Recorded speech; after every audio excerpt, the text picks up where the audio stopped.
প্রিয়, যে তোমাকে ভালোবেসে ভালো রাখতে পারবে তাকেই বেছে নিও।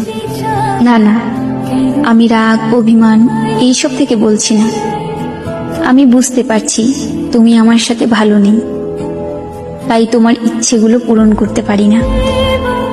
জানো, মাঝে মাঝে মনে হয় তোমাকে ছাড়া থাকতে পারবো না, কিন্তু আমি যে এটাও চাই না তোমার খারাপ থাকার কারণ আমি হই। আমি জানি এখন তুমি আর আগের মতো আমাকে ভালোবাসতে পারো না, তবে তোমাকে দোষারোপ করছি না। হয়তো এর কারণটাও আমি। তবে কখনো যদি আমার প্রয়োজন হয় কল দিও, তৎক্ষণাৎ তোমাকে সাহায্য করার চেষ্টা করব আমার সাধ্য মতো। তবে মনের মধ্যে এই ধারণা রেখো না আমি তোমার কারণে দূরে সরে যাচ্ছি। আমি আমার ত্রুটিগুলোর কারণেই দূরত্ব বাড়িয়ে নিচ্ছি। হয়তো আমি তোমাকে ভালোবাসতে পারিনি। ঠিক আছে, ভালো থেকো।